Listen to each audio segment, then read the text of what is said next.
Congress senior నేత Tulasi Reddy YCP అధినేత మాజీ సీఎం జగన్పై కీలక వ్యాఖ్యలు చేశారు.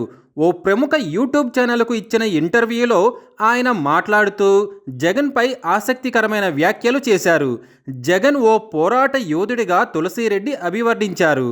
జగన్ ఖచ్చితంగా బలపడతారని తులసిరెడ్డి అభిప్రాయపడ్డారు. జగన్ పార్టీ పెట్టగానే విజయం సాధించలేదని గుర్తు చేశారు. వైఎస్ఆర్ మరణంతో వచ్చిన సింపతితో ఆయన గెలవలేకపోయారని తులసిరెడ్డి చెప్పుకొచ్చారు. 2014లో ఎన్నికల్లో ఓడిపోయిన జగన్ నిత్యం ప్రజల్లో ఉండి ప్రజా పోరాటాలు చేశారని ఆయన తెలిపారు. జగన్ చేసిన పాదయాత్ర 2019 ఎన్నికల్లో ఆయన పార్టీ విజయానికి నాంది పలికిందనే విషయాన్ని తులసిరెడ్డి గుర్తు చేశారు. టీడీపీకి మాదిరిగానే జగన్కు బలమైన మీడియా ఉందని, తాను చెప్పాలి అనుకున్న విషయాన్ని తన మీడియా ద్వారా జగన్ తెలియజేస్తున్నారని తులసిరెడ్డి పేర్కొన్నారు.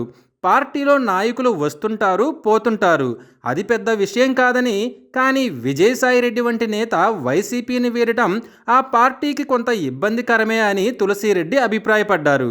తల్లి విజయమ్మ, చెల్లెలు షర్మిల వెళ్ళిపోయినప్పుడే జగన్ పెద్దగా బాధపడలేదని, విజయసాయిరెడ్డి వంటి వ్యక్తి వెళ్ళిపోతే భయపడతారని తాను అనుకోవడం లేదని తులసిరెడ్డి అభిప్రాయపడ్డారు.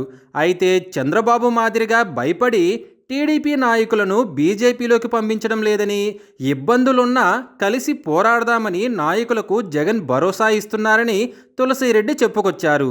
ఇదే చంద్రబాబు ఓడిపోగానే తమ పార్టీ నాయకులను బీజేపీలోకి పంపించడం మనం కల్లారా చూశామని, కానీ జగన్ ధైర్యంగా పోరాటం చేస్తున్నారని ఆయన తెలిపారు. జగన్ కేసులకు కొత్తగా భయపడేదేమీ లేదని, 16 నెలలు జైల్లో ఉండి వచ్చిన అతను భయపడతాడని తాను అనుకోవడం లేదని తులసిరెడ్డి మాట్లాడారు.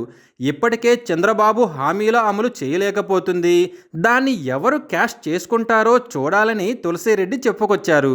3 పార్టీలు కలిసి పోటీ చేసినా జగన్కు 40% ఓటు బ్యాంకు వచ్చిందని, అది తక్కువేం కాదని, ఇప్పటికీ కూటమి నేతలు జగన్ను చూసి భయపడుతున్నారని, భవిష్యత్తులో ఏదైనా జరగవచ్చునని తులసిరెడ్డి ఈ ఇంటర్వ్యూలో చెప్పడం జరిగింది.